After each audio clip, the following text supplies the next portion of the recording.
Hi అండి. అందరికీ నమస్కారం. రమీ జ్యోతి ఛానల్‌కి స్వాగతం. అచలకీల సెకండ్ సీజన్ 13వ భాగంలోకి వెళ్దామా? ఇది చూసే ముందు భాగాలను చూడడం మర్చిపోవద్దు. ఇక కథలోకి వెళ్దాం. ఏం బాగుండడమో ఏమో సాంప్రదాయాలు అంటూ ఇంకా ఎన్నాళ్ళు చెప్తారు ఇలా? సంపాదించి అప్పులు తీరిస్తే తెలుస్తుంది అని అంటూ తిని లోపలికి వెళ్ళిపోయాడు అభినందన్. కోడలి ముందు కొడుకు అలా మాట్లాడడంతో చిన్నబుచ్చుకుంది జగతి. ఆవిడని అలా చూసి ఏం మాట్లాడాలో అర్థం కాలేదు నందినికి. అభినందన్ వెనకే వెళ్ళి, ఏంటి మీరు అత్తయ్యతో అలా మాట్లాడతారు అని అడిగింది నందిని. నీకు తెలియదులే అవన్నీ అని అన్నాడు అభినందన్. తెలియకపోవడం ఏంటి? మీకే తెలియదనుకుంటా. మనం ఒకసారి సినిమాకి వెళ్ళినప్పుడే నాకు అర్థమైంది. అన్నయ్య అదే మీ బావ ఖర్చుకు వెనకాడే రకం కాదు అని అర్థమైంది. స్రవంతి ఏం కోరుకుంటే అది క్షణాల్లో తెచ్చిపెట్టగలడు. పండక్కి వాళ్ళు బట్టలు కొనుక్కోలేకనా మిమ్మల్ని అడిగేది అని అంది నందిని. అదే కదా నేను చెప్తున్నాను. వాళ్ళకి డబ్బుకు ఏమీ కొదవలేదు.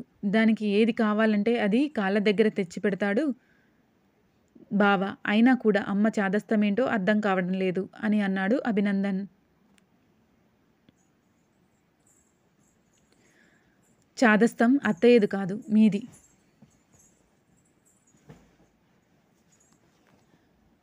అంది నందిని. మళ్ళీ తయారయ్యావా నాతో వాదానికి అన్నాడు అభినందన్. లేకపోతే ఏంటండి, ఆడపిల్లకి పండక్కి బట్టలు తీసుకుంటే మీ సొమ్మంతా పోతుందా? వాటి దగ్గర కూడా మీరు లెక్కలేస్తారా? 10 రూపాయల వస్తువైనా పుట్టింటి నుండి తెచ్చుకున్నదైతే ఆడపిల్లకి అది ఎంతో అపురూపం. తన భర్త ఎన్నైనా కొనివ్వచ్చు, కానీ మీరు బట్టలు పెట్టకపోతే స్రవంతికి అంత ఆనందం ఉండదు. ఏడాదికి ఒకసారి ఆడపిల్లని పండక్కి ఇంటికి పిలిచి బట్టలు పెడితే మనకు కూడా చాలా మంచిది అంది నందిని.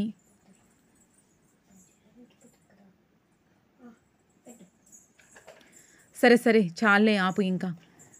ఇన్నాళ్ళు అమ్మే అనుకున్నాను. ఇప్పుడు ఆవిడకు తోడుగా నువ్వు కూడా తయారయ్యావు నా ప్రాణానికి. డబ్బులు ఇస్తాను, రేపు అమ్మతో వెళ్ళి ఏమేం కావాలో తీసుకురా. నాకు తప్పేలేలా లేదు ఇదంతా అనుకుంటూ కొంత డబ్బు తీసి నందిని చేతిలో పెట్టాడు అభినందన్.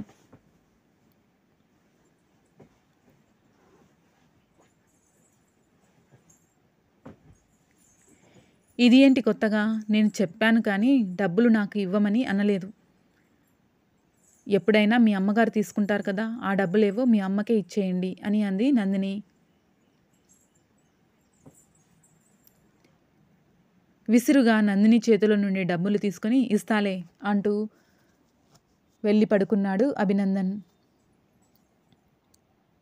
మరుసటి రోజు ఉదయం తల్లి చేతికి డబ్బులు ఇచ్చి స్రవంతి వాళ్ళందరికీ బట్టలు తీసుకో అని చెప్పాడు అభినందన్.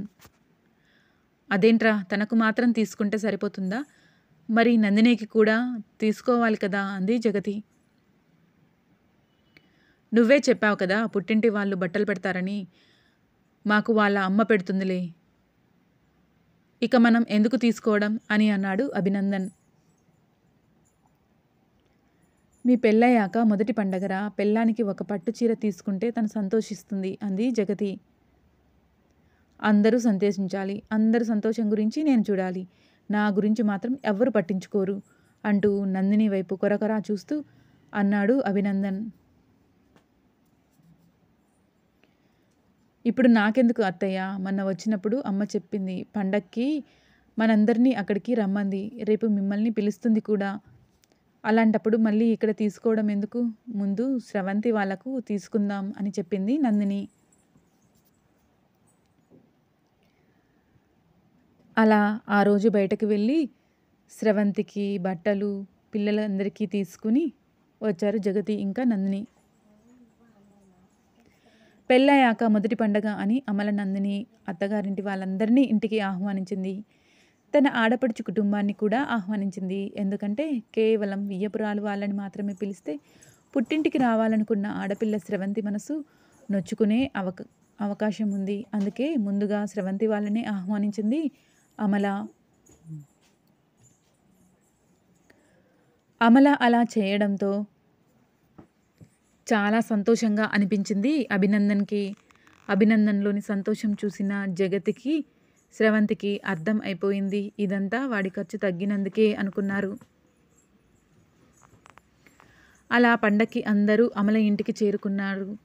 మొట్టమొదటిసారిగా అంతమంది జనంతో అమల ఇల్లు కలకలలాడిపోతూ కనిపించింది. కూతురు, అల్లుడు, అతని కుటుంబం వచ్చినందుకు అమల చేసే హడావిడి అంతా ఇంతా కాదు.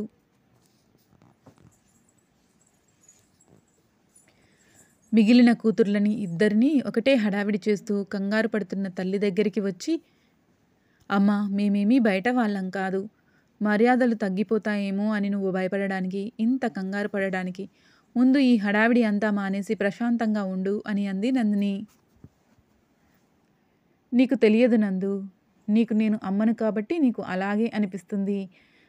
మర్యాదలో ఏ చిన్న లోటుపాటు జరిగినా వాళ్ళు చిన్నబుచ్చుకుంటారు అంటూ మిగిలిన ఇద్దరు కూతుర్లు నళిని, నయనను హడావిడి చేస్తూ ఎవరికి ఏ లోటు రాకుండా చూసుకుంటూ ఉంది అమల.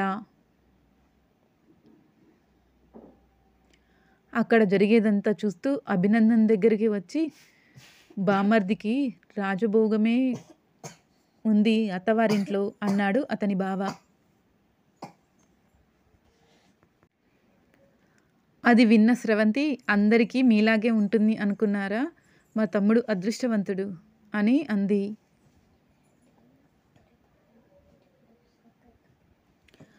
ఆ మాటలకు పొంగిపోయాడు అభినందన్. కానీ వారి మాటల్లోని ఆంతర్యం అర్థం చేసుకోలేకపోయాడు.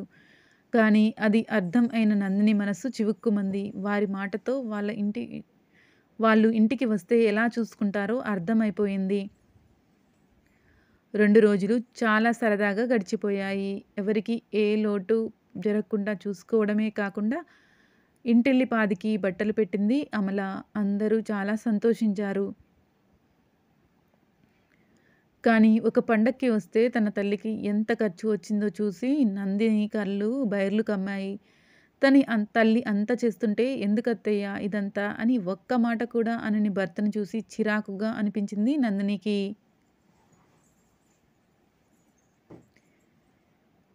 ఇంకో 4 రోజులు ఉండమంటే చక్కగా ఉండేలా ఉన్నాడు అభినందన్. కానీ ఆఫీస్కి వెళ్ళాలి కదా, అందుకే ఇక తప్పక బయలుదేరాడు. వెళ్తున్నప్పుడు దారి మధ్యలో స్రవంతిని పట్టుకొని, ఒసేయ్, నీకు డబుల్ ధమాకా కదా అని అన్నాడు అభినందన్. డబుల్ ధమాకా ఏంట్రా అడిగింది స్రవంతి. నీ పుట్టింటి నుండి మర్యాద అందుకున్నావు, మా అత్తగారింటి నుండి కూడా సకల మర్యాదలు చేయించుకున్నావు. మరి ఇది డబుల్ ధమాకా కాక ఏంటి అని అన్నాడు అభినందన్.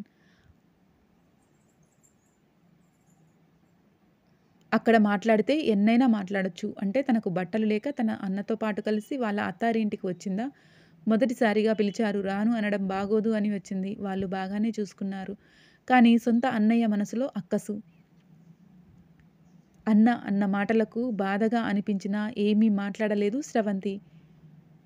కానీ ఆ విషయం నందినికి అర్థమై, ఈయన నన్ను ఒక్కదాన్నే కాదు తన చుట్టూ ఉన్న ఆడవాళ్ళని ఎప్పుడూ బాధపడుతూనే ఉంటాడు.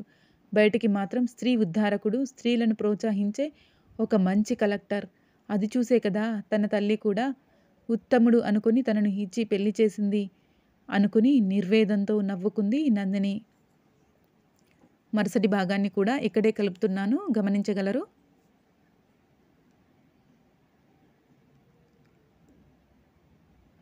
14వ భాగంలోకి వెళ్దామా?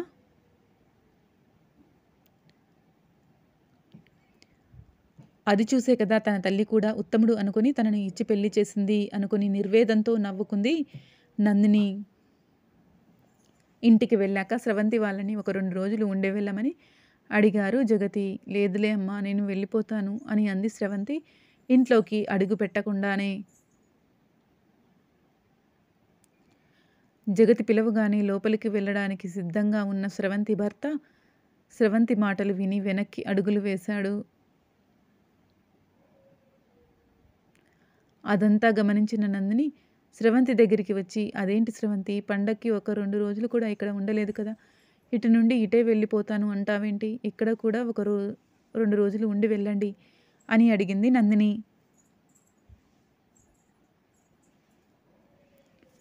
లేదు వదినా, ఇంట్లో పనులు ఎక్కడివి అక్కడ ఉండిపోయాయి. ఈ 2 రోజులు రావడమే చాలా ఎక్కువ. అత్తయ్య పిలిచినప్పుడు రాకపోతే బాగోదు అని ఏమీ చెప్పలేక వచ్చేశాను. ఇంటికి వెళ్ళి అన్నీ చక్కబెట్టుకోవాలి. 2 రోజుల్లో పిల్లలకు మళ్ళీ స్కూలు. అందుకే ఇక్కడే ఉంటే నాకు కుదరదు అని అంది స్రవంతి. అలా అంటావేంటి స్రవంతి? పోనీ రేపు ఒక్కరోజైనా ఉండు అని అడిగింది నందిని. దానికి పని ఉంది అని అంతగా చెప్తుంటే నీ గోల ఏంటి? అందరూ నీలాగే పని పాట లేకుండా ఉంటారా? అని అన్నాడు అభినందన్ నందినిని. అందరి ముందు అలా చిన్నబుచ్చుకునేలా మాట్లాడడం నందినికి నచ్చలేదు. అతనికి సంస్కారం లేకపోయినా తనకు ఉంది. అందుకే నోటిదాకా వచ్చిన మాటని నోట్లోనే ఆపేసింది. అందరి ముందు భర్తని అవమానించడం సబబు కాదని. అభినందన్ మనసేంటో అర్థమైన స్రవంతి పదండి వెళ్దాం అని అంది భర్తతో. అన్న మాట్లాడిన మాటలకు మనసు నొచ్చుకొని కనీసం ఇంట్లోకి కూడా అడుగు పెట్టకుండా వెళ్ళిపోతుందని అర్థమైంది జగతికి, నందినికి ఇద్దరికీ కూడా.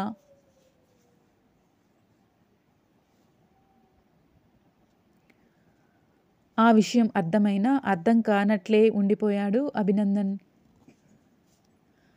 లోపలికి వచ్చాక అసలు మీరు ఏంటండి స్రవంతితో అలా ప్రవర్తిస్తారు అని అంది నందిని. అది నా చెల్లెలు. నీకంటే నాకు ఎక్కువ. మా చెల్లితో ఎలా ఉండాలో నాకు తెలుసు అని అన్నాడు అభినందన్. ఏం తెలుసు మీకు? ఆడపిల్లను అవమానించడమా? ఇంటికి పిలిచిన మా అమ్మ కూడా చిన్న లోటు కూడా రాకుండా చూసుకుంది. కానీ మీరేమో డబుల్ ధమాకా అది ఇది అంటూ తన మనసు నొచ్చుకునేలా ప్రవర్తించారు అంది నందిని. అబ్బా నందిని, అందులో అంత ఏముంది? అలాంటివన్నీ స్రవంతికి నాకు మామూలే. నీకే కొత్తగా అనిపించొచ్చు. అలాంటివన్నీ పట్టించుకోదు స్రవంతి. నువ్వు మరీ ఎక్కువగా ఆలోచిస్తున్నావు అని అన్నాడు అభినందన్.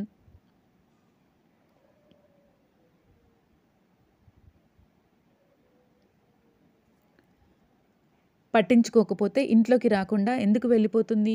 ఆ విషయం మీకు అర్థం కావడం లేదా? అంది నందిని. చెప్పింది కదా తనకు ఏవో పనులు ఉన్నాయి. ఎందుకు ఎప్పుడు నెగిటివ్‌గా ఆలోచిస్తావు? అన్నాడు అభినందన్. నెగిటివ్‌గా ఆలోచిస్తుంది నేను కాదు. నెగిటివ్‌గా మాట్లాడుతుంది మీరు అంది నందిని. నాతో గొడవ పెట్టుకోకుండా ఒక పూట కూడా గడవదా నీకు? అన్నాడు అభినందన్. ఇప్పుడు నా మాటలు మీకు గొడవలాగా అనిపిస్తున్నాయా? అంది నందిని. గొడవ కాక మరి ఇది ఏంటి? మీ అమ్మ చూడు ఎంత చక్కగా చూసుకున్నారు. అసలు మీ అమ్మ పోలికలు ఒకటి కూడా నీకు వచ్చినట్లు లేదు. మీ అమ్మగారి పెంపకం మీద ఉన్న నమ్మకంతో నిన్ను పెళ్లి చేసుకున్నాను. చూస్తే పూట పూటకి పిల్లి ఎలకల గొడవలా తయారైంది మన ఇద్దరి మధ్య ఇప్పుడు అన్నాడు అభినందన్. మా అమ్మ పెంపకం గురించి ఎందుకులేండి. వాటి గురించి మాట్లాడితే మాటలు ఎక్కడి దాకా వెళ్లాల్సి వస్తుందో మాట్లాడకుండా ఉంటే ఉత్తమం అని అంది నందిని. ఏంటి బెదిరిస్తున్నావా? ఎక్కడి దాకా వెళ్తాయి? భర్తతో ఎలా నడుచుకోవాలో తెలియదు. భార్యగా బాధ్యతలు ఏంటో తెలియదు. ఇంట్లో కూర్చొని పొద్దస్తమానం తినడం, తిన్నది అరక్క ఇంటికొచ్చిన భర్తతో గొడవ పెట్టుకోవడం. రోజు ఇదేగా నీకున్న పని. అందుకే ఇంత దాకా అయినా వెళ్తాను వెధవసంత అనుకుంటూ అక్కడి నుండి వెళ్ళిపోయాడు అభినందన్. అతని మాటలకు మనసు ఎంతో బాధపడింది నందినికి. ముప్పూటలా తిని కూర్చుంటున్నానా? ఏదో ఒకటి చేస్తా అని కదా అంటున్నాను. దేనికి సహకరించడు. అయినా నేను ఖాళీగా కూర్చోవడం లేదు. తెచ్చుకున్న బుక్స్ ఎప్పుడు ముందేసుకొని చదువుకుంటూనే ఉన్నా. కాకపోతే ముందుగా ఇంటి కోడలిగా బాధ్యతలు అన్నీ నిర్వర్తించి ఖాళీ సమయాల్లో చదువు సమయాన్ని ఏమీ వృధా చేయట్లేదు. కానీ ఆడవాళ్ళ గురించి అంత చులకనగా మాట్లాడే నా భర్త అంటే గౌరవం రోజు రోజుకు తగ్గిపోతుంది అనుకుంది నందిని.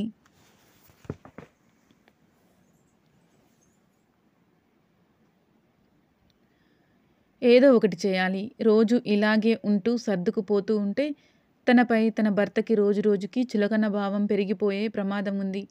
ఎంత త్వరగా వీలైతే అంత త్వరగా కోచింగ్‌కి వెళ్ళాలి అని అనుకుంది నందిని. మరుసటి రోజు మళ్ళీ అడిగింది అభినందన్ని. నేను కోచింగ్‌కి వెళ్తాను అని. పెళ్ళంగా ముందు నువ్వు చేయాల్సినవన్నీ చక్కబెట్టు. తర్వాత చూద్దువు గాని అంటూ నందిని మాటలను కొట్టిపడేశాడు అభినందన్. ఏం చేయాలో అర్థం కాక ఈ ఒక్కసారికి అమ్మతో మాట్లాడితే మంచిది అనుకుంది. తల్లికి ఫోన్ చేసింది నందిని. అమ్మా, నేను కోచింగ్‌కి వెళ్ళాలి అనుకుంటున్నాను చెప్పింది నందిని అమలకి. వెళ్ళు నాన్న, వద్దని ఎవరు అన్నారు అంది అమల. ఆయన్ని అడిగితే ఇప్పుడే వద్దు, కొన్నాళ్ళు ఆగమంటున్నారు. ఇప్పటికి నేను 2 సార్లు అడిగి చూశాను. నా సమయం చాలా వృధా అవుతుంది అమ్మా. నేను చదువుకోవడానికి ఆయన ఒప్పుకున్నాడని చెప్పావు కదా! నువ్వే ఆయనతో మాట్లాడాలి అని అంది నందిని. మీ ఇద్దరి మధ్య నేను మాట్లాడడం అంత బాగోదు. మళ్ళీ ఒకసారి నువ్వు మాట్లాడి చూడు నందిని అని అంది అమల. లేదమ్మా, నా ప్రయత్నం అయిపోయాక నిన్ను అడుగుతున్నాను. ఇంకా ఎక్కువ కాలం నేను ఇలా ఉండలేను. నువ్వు మాట్లాడితే ఆయన ఒప్పుకోవచ్చు అని అడిగింది నందిని.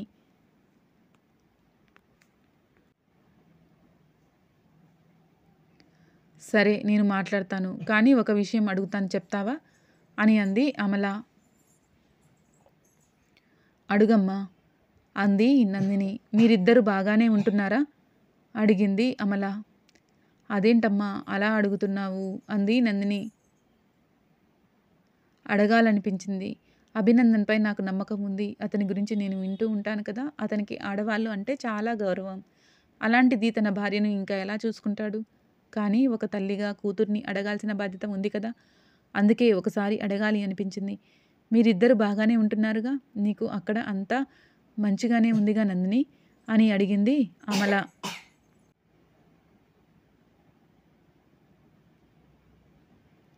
కొనసాగుతుంది. ఈ కథపై మీ అభిప్రాయాన్ని చిన్న కామెంట్ రూపంలో తెలియజేయండి. అభినందన్ కలెక్టర్ అయ్యుండి కూడా అలా ఎందుకు ప్రవర్తిస్తున్నాడు అంటే అది అతని పిసినారితనం. అది ఎందుకు అనేది ముందు ముందు తెలుస్తుంది. ఈ కథపై మీ అభిప్రాయాన్ని ఒక కామెంట్ రూపంలో తెలియచేయండి. ఈ కథ మీకు నచ్చినట్లయితే లైక్ చేయండి, షేర్ చేయండి. మరిన్ని నా కథలను మిస్ కాకుండా ఉండడం కోసం వెంటనే నా ఛానల్ని సబ్స్క్రైబ్ చేసుకోండి. మరో భాగంతో మీ ముందుకు వస్తాను. మీ రమి జ్యోతి.